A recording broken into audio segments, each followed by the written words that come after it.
Накануне в сельском поселении Сагапши 29-летний Аслан Тачиев на автомобиле ВАЗ-2115, превысив допустимую скорость, на полном ходу сбил стоявшую у обочины местную жительницу. От полученных травм 32-летняя Раиса Гандалоева скончалась на месте. Позже выяснилось, что виновник ДТП сел за руль без водительского удостоверения, да еще и в состоянии алкогольного опьянения. Репортаж Мадины Пугоевой. Невнятная речь, провалы в памяти и запах алкоголя. Восстановить полную картину произошедшего инспекторам с учетом состояния нарушителя удается не сразу. На вопросы стражей закона он отвечает неохотно. До утра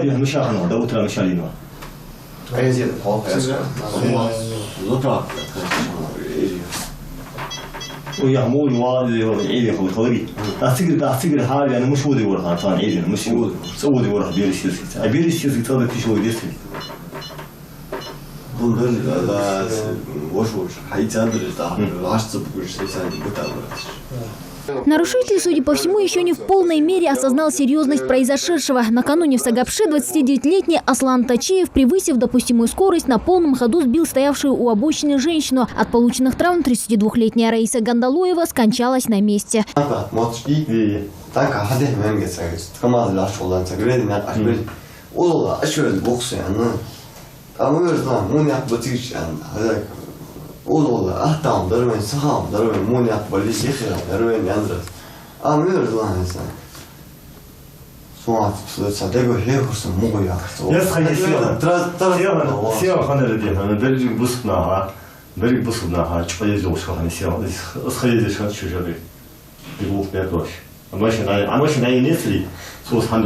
Нарушитель сел за руль в нетрезвом состоянии. Уже в отделении РОВД рассказывают, что возвращался домой. Сам виновник ДТП даже царапины не получил. А вот его жена и дети, находившиеся на тот момент в машине, доставлены в районную больницу с травмами различной степени тяжести. Поступила она в состоянии средней степени тяжести. После осмотра диагностирована черепно-мозговая травма, сотрясение головного мозга, перелом костей лицевой части черепа. На данный момент находится на стационарном лечении в нашем отделении и состояние с положительной динамикой проводим лечение. Что касается детей, дети с различными ушибами и ссадинами мягких тканей находятся тоже на стационарном лечении под наблюдением. На данный момент ничего угрожающего жизни не выявлено, будем дальше наблюдать.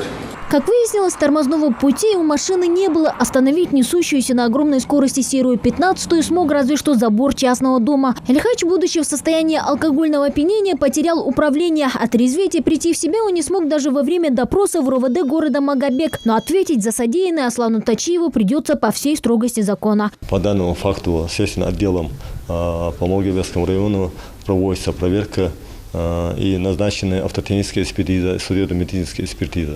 Автотехническая экспертиза назначается для того, чтобы узнать, с какой скоростью двигался водитель. При проверке документов на данное транспортное средство документов не было, водительского удостоверения тоже не было.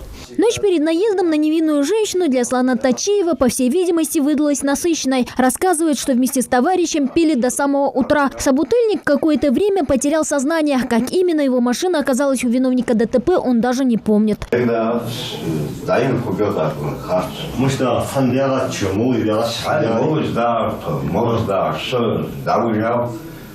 не помню.